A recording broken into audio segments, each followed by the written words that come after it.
Hello friends, तर आपण काय प्रॅक्टिस सेट 5.3 काय करतो पाहतो. ऑलरेडी आपण काय टू एक्झाम्पल आर सॉल्व. कोणते एक्झाम्पल होते आपले? One die rolling and second die two dice are rolling in simultaneously. आणि काय तुम्हाला एक एक्झाम्पलचं काय एक्सप्लेन केलं. कोणतं example? 3 coins are toss. 3 coin जेव्हा आपण टॉस करतो त्या टाईपचं एक्झाम्पल तुम्हाला विथ कंडिशन तुम्हाला काय केलं एक्सप्लेन करून दिलं होतं. ते तुम्ही आय होप ते तुम्ही काय केलं असेल, सॉलिड केलं असेल, सोडवलं असेल. आता तुमचं काय बघा, आपला टाइमचा म्हणून काय मी ऑलरेडी क्वेश्चन गिवन डेटा काय केलाय लिहून ठेवलेला आहे. क्वेश्चन लिहून ठेवलेला गिवन डेटा. आता क्वेश्चन फिफ्थ आपलं काय काय म्हणून राहिले question what are saying that question fifth. Question फिफ्थचं म्हणणं काय आता आपण पाहू. आता बघा, please open the book and read the question carefully. तुम्ही काय करा, तुमचं पुस्तक उघडा आणि माझ्या बरोबर सुद्धा सॉल्व करा. तर बघा क्वेश्चन फिफ्थ काय तुमचा, फ्रॉम 3 मेन अँड 2 वुमेन. बघा किती किती आहे, फ्रॉम 3 मेन अँड 2 वुमेन. आता इथे लिहिले आपण काय गिवन डेटा मध्ये लिहिले 3 मेन. त्याला काय केले, कॅपिटल लेटर किंवा small letter M1 M2 M3 काय केले आपण रिप्रेझेंट केले. त्या टाइपनी काय आहे 2 वुमेन W1 अँड W2. वुमेनचं काय असतं W, मग काय W1 अँड W2. काय 2 वुमेन्स म्हणून W1 अँड W2. आता सॅम्पल पॉइंट, आता सॅम्पल पॉइंट नाही, सॅम्पल स्पेस. आता सॅम्पल स्पेस म्हणजे काय सांग बरं.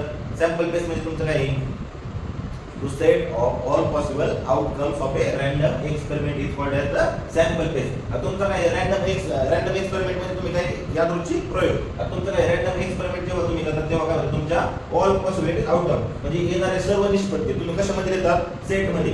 बघा इथं काय सेट मध्ये म्हणजे तुम्ही संचामध्ये एका लिहितात. त्या संचामध्ये लिहिणाऱ्या काय पद्धत तुम्ही सॅम्पल स्पेस बरोबर. आता 3 मेन अँड 2 वुमेन्स आपण काय केलंय रिप्रेझेंट M1 अँड W यांनी रिप्रेझेंट केले. आता तुम्हाला क्वेश्चन काय बोलवलेलं आहे, question what are saying question. आता काय from 3 men and 2 women environment committee of a 2 person to be form. आता काय 2 व्यक्ती म्हणजे 3 मेन अँड 2 वुमेन ती काय एन्व्हायरमेंटल एक कमिटी बनवायची. त्याच्यामध्ये किती व्यक्तींचा समावेश पाहिजे, 2 पर्सनचा समावेश पाहिजे. 2 व्यक्तींची आपल्याला काय करायची, कमिटी बनवायची. मग आता 2 व्यक्तींची कमिटी तुम्ही कशी ऑल पॉसिबिलिटीज घेऊ शकतात. आता बघा, आता मेनची सुद्धा बनवू शकते, मेन वुमेनची बनवू शकते आणि वुमेनची सुद्धा कमिटी बनवू शकते. फक्त किती 2 जणांची, किती 2 जणांची. आता बघा, आता ही पुस्तक मी ठेवून घेतो. आता बघा काय तुम्हाला सांगितले M1. आता बघा कमिटी M1 M2 यांची सुद्धा बनवू शकते. आता काय M1 M3 यांची सुद्धा बनवू शकते. आता बघा M2 M1 बनवू शकते का, नाही. कमून आपलं M2 M1 काय आहे, M1 आणि M2 आपण ऑलरेडी घेतलेलं आहे. रिपिटेशन त्याचं करायचं नाही. रिपिटेशन होते का, जर तुम्हाला क्वेश्चन मध्ये विथ रिपिटेशन सांगितलं असेल तर तुम्ही रिपीट घेऊ शकता. शक्यतो क्वेश्चन मध्ये विदाउट रिपिटेशनचे जास्त प्रॉब्लेम असतात. आता बघा M1 आणि M2 M1 M3 M2 M1 काय ऑलरेडी आपलं इथं आहे. आता बघा M2 M3 आहे का, नाही. मग तुम्ही परत इथं M2 M3 इथं लिहा. बघा आता M2 झालं, M3 M1 आहे का, आहे. बघा इथं M3 M1 M3 म्हणजे M3 M1. आता बघा M3 M2 आहे का, M2 M3 ऑलरेडी आहे. आता बघा M1 W1 1 main 1 women M1 W2. आता काय परत बघा M2 W1 M2 W2. बघा घेतले का आपण परत. बघा आता काय M3 काय तुमचं M3 W1 येऊ शकतं का, येऊ शकतं, पॉसिबिलिटी येऊ शकते. M3 W1 M3 W2 आले तुमचं. अजून बघा तुमची वुमेनची सुद्धा काय कमिटी बनवू शकते. काय W1 W2.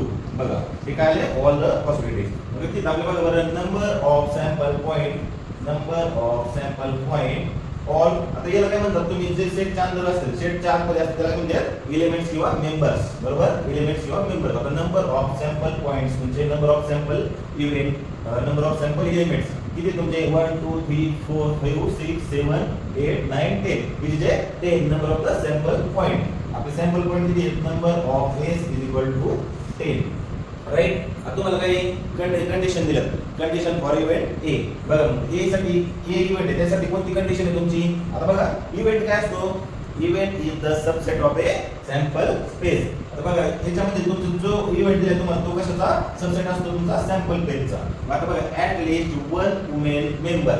याला काय त्या कमिटीमध्ये पाहिजे, कमिटीमध्ये काय पाहिजे आपल्याला, एक लेडीज पाहिजे.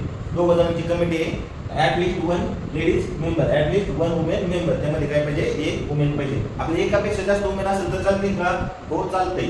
तर आपलं काय W1 W2 आपण घेऊ शकतो. मग आता बघा write down the event A is equal to in a curly bracket बघा at least one women member M1 M2 का नाही both are the men M1 M3 no M2 M3 no M1 W1 M1 W1 बघा M1 W1 M1 W2 M2 W2 चालतंय M2 W1 M2 W1 M2 W2 आता M3 W1 चालतंय का? चालतंय M3 W1 M3 W2 at least one विचारलंय at least one women member आहे त्याच्यामुळे आपलं काय एकापेक्षा जास्त असलं तरी कमीत कमी किती पाहिजे एक लेडीज पाहिजे एकापेक्षा जास्त असेल तर चालतंय W2 अँड W1 आता हे काय माझं उलट झालं W2 W1 इथं काय W1 W2 चालतंय मग काय कर्ली ब्रॅकेट आता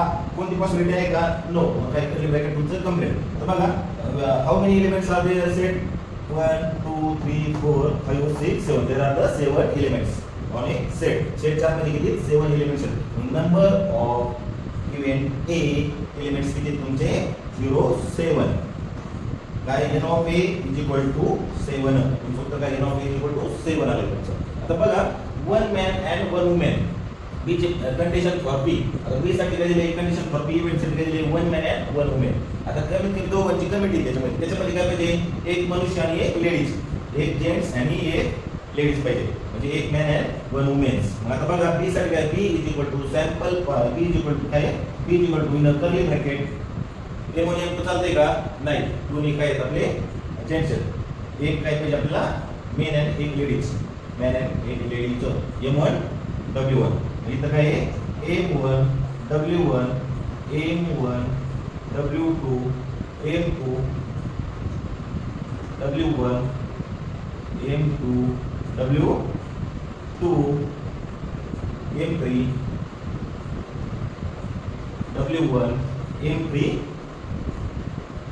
W2 आता तुम्ही W1 W2 करू शकता का नाही कारण की आपल्याला एक मॅन आणि एक वुमेन पाहिजे तर काय तो बोथ आर द लेडीज आता काय तुमचे पॉसिबिलिटीज संपल्यात तुमचे मग किती आले आपले 1 2 3 4 5 6 मग नंबर ऑफ B इव्हेंट्स किती तुमचे n of B is equal to 1 2 3 4 5 6 number of B is equal to 6 आता बघा थर्ड कंडिशन काय तुमची इव्हेंट साठी बघा event C is equal to there should not be a women member म्हणजे एकही त्या कमिटीमध्ये काय पाहिजे आपल्याला एकही त्या कमिटीमध्ये म्हणजे वुमेन नसली पाहिजे म्हणजे एकही लेडीज त्या कमिटीमध्ये पाहिजे नाही मग आता बघा कोणते तसे आपले पॉसिबिलिटीज काय होऊ शकतं आता लेडीज नाही पाहिजे मग आता काय तुमचे मेन मेनच येणार तुमचे आता बघा मेन मनुष्य आता बघा काय येणार इथं M1 M2 M1 M3 तुमचा अजून काही M1 M3 M2 M3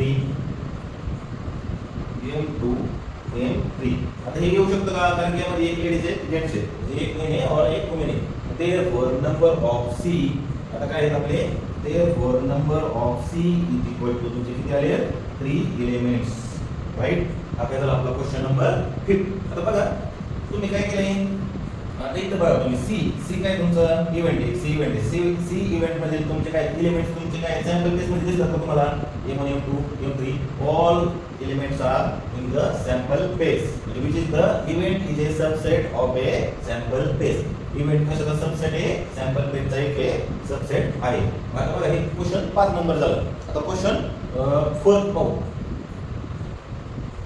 आपण काय फोर्थ क्वेश्चन पाहू आता फोर्थ क्वेश्चनचं काय गिवन डेटा मी ऑलरेडी राईट डाऊन केलेला आहे आता बघा फोर्थ क्वेश्चन काय two digits numbers are form using digits 0 1 2 3 4 and 5 without repetition of the digits या अगोदर सुद्धा आपण 5.2 मध्ये सुद्धा काय या टाइपचं क्वेश्चन पहिला आहे काय बघा आता असे नंबर तुम्हाला काय सम डिजिट्स दिलेत काही नंबर दिलेत काय कोणते नंबर दिले तुम्हाला 0 1 2 3 4 5 त्या नंबरचं विदाउट रिपीटेशन म्हणजे काय पुनरावृत्ती न करता काय करायचं तुम्हाला दोन अंकी संख्या तयार करायच्या जेवढे तयार होतील तेवढे पॉसिबल जेवढे तयार होतील तुमच्या तेवढे तुम्हाला तयार करायचे त्यासाठी काय तुम्हाला अगोदर सॅम्पल बेस काढायचं सांगितलंय क्वेश्चन मध्ये और नंबर ऑफ सॅम्पल पॉइंट आता सॅम्पल बेस बघा बरं सॅम्पल बेस तुमचे कोणते आहेत? Sample base in a curly bracket.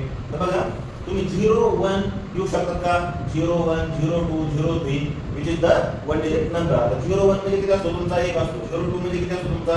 2 असतो. म्हणजे काय आहे तुम्ही ते नंबर घेऊ शकत नाही. बघा 1 0 म्हणजे किती आहे? 2 डिजिट नंबर. 10 किती तुमची? 2 डिजिट नंबर. 1 0 1 2 1 3. आता 1 1 काय करून नाही घेतलं कारण की आपल्याला एक म्हणजे काय करायची नंबरची काय विदाउट रिपिटेशन म्हणजे रिपिटेशन न करता आपल्याला नंबर येईल त्यामुळे आपण 1 1 घेतलेला नाही. 1 2 1 3 1 4 1 5.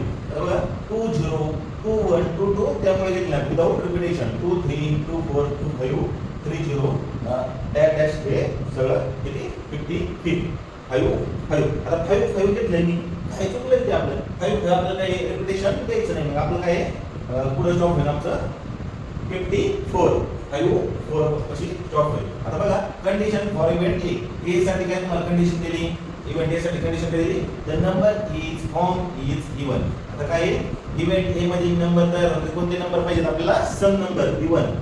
इवन मीन्स सम नंबर कोणते तयार होते ते आपल्याला इव्हेंट ए मध्ये द्यायचे. मग बघा a is equal to in a curly bracket कोणते सम नंबर आहेत तुमचे सांगा बरं? 10 12 10 12 14 20 24 24 झाले नंतर काय 25 फक्त 30 30 32 34 40 40 झाले नंतर 50 42 42 झाले नंतर डायरेक्ट 50 52 54 कर्ली ब्रॅकेट कंप्लीट. मग बघा नंबर ऑफ ए इव्हेंट्स किती आहेत? नंबर ऑफ ए इव्हेंट्स तुम्ही काउंट करा. 1 2 3 4 5 6 7 8 9 10 11 12 13. किती आपले नंबर ऑफ ए इव्हेंट्स किती आहेत तुमचे? 13. Number of A is equal to 13. आता कंडिशन फॉर बी. बी साठी कोणती कंडिशन आहे? Number form is divisible by 3. बी काय असे नंबर ज्यांना 3 ने भाग जातो. आता कोणते बघा बरं सॅम्पल बेस मध्ये 3 ने भाग जाणार तुमचे 10 ला जाऊ शकतो का? नो 10 ला जाऊ शकत नाही कारण की सम संख्या आपली काय इवन नंबर. आता ही बघा 3 जो 3 च्या पाठीमागे आहेत का? 3 चौक 12 3 4 जा 3 4 जा 12. किती तुमचे नंबर सांगा बरं? 3 ने भाग जाणार 12 15 21 24 30 30 झाले नंतर काय तुमचं 32 नाही 34 नाही किती तुमचं 41 ला जातोय का? पहा बरं 42 30 42 40 3 3 3 हा 42 45 50 जाऊ शकतो का? बरं 50 ला जात नाही. 51 ला 3 1 जा 3 किती रिमेनिंग किती 2 2 7 जा 27 जातोय. इथे किती तुमचा 45 51 52 ला नाही 53 ला नाही 54 ला 3 1 जा 3 रिमेनिंग किती 2 3 8 जा जातोय. म्हणजे इथे किती तुमचा 54. Curly bracket complete. Number of B event ते तुमचे number of B event is equal to 1 2 3 4 5 6 7 8 9. इथे number of B event is 9. Number of event is 9. आता काय condition for C event. The condition there the number form is greater than 50. The number is common काय असे number जे काय आहेत 50 पेक्षा मोठे असतात ते काय नंबर तुम्हाला कंडिशन सी मध्ये द्यायची तुम्हाला. आता बघा C is equal to in a curly bracket greater than 50 कोणते नंबर तयार होते? बघा तुम्ही 50 होणार नाही. ग्रेटर दॅन 50 म्हणले 50 म्हणले का नाही 51 52 53 54. तुमचे काय झाले इथं 51 52 53 54. ही कर्ली ब्रॅकेट तुमचं कंप्लीट. मग काय number of C event number of C is equal to 1 2 3 4. Number of C त्या तुमचं 4. अशा प्रकारे आपले काय क्वेश्चन नंबर 4 आणि 5 आपण सॉल्व्ह केलेले. आता व्हिडिओ जास्त मोठा होतोय काय होते 1-10-15 मिनिटाचा व्हिडिओ बनवायचा म्हणले ना 2-2 GB जाते. परत तो काय करायला लागतोय कमी साईज करून तो तुम्हाला ग्रुप मध्ये टाकायला लागतो. त्यामुळे काय मी आशा करतो I hope you solving the 6 number question. आता 6 कोणते बघा 1 कॉइन आणि 1 डायर दोन सायमल्टेनियस. आता हे तर तुम्हाला सांगितलं 1 कॉइन 1 डायर सायमल्टेनियस. कॉइन म्हणजे नंतर काय झालं तुमचे एज अँड टी आणि डाय म्हणजे नंतर काय झालं तुमचे 1 2 3 4 5 अँड 6. मग काय सायमल्टेनियस म्हणजे काय बोथ काय करायचं सायमल्टेनियस म्हणजे बोथ सोबत काय सोबत काय करायचं तुम्हाला थ्रोन करायचं. आता त्याची पॉसिबिलिटी काय नाही, तुम्ही ऑलरेडी हे प्रॅक्टिस सेट 5.2 मध्ये पाहिलेलं आहे, तुम्ही सोडू शकता to get head and odd number. आता कसे तुम्हाला पहिली कंडिशन दिली हेडर पडला पाहिजे आणि त्याबरोबर काय ऑड नंबर, त्याबरोबर ऑड नंबर कोणते तुमचे विषम H1 H हेडर पाहिजे आणि ऑर्डर पाहिजे H3 H5. बघा मी तुम्हाला ऑलरेडी पहिली कंडिशन फॉर इव्हेंट यासाठी ऑलरेडी उत्तर त्याचं सांगून टाकले. मग तुम्ही रिमेनिंग 2 सॉल्व्ह करता का, तुम्ही सॉल्व्ह केलं पाहिजे, कारण की सोपे प्रॅक्टिस सेट अशा प्रकारे आपलं काय 5.3 practice set are the finished. Next lecture मध्ये आपण ऑलरेडी तुम्ही थिअरी पाहिलेली आहे 5.4 ची. आता काय ते आपण प्रॅक्टिस सेट घेऊ. Okay bye, good night.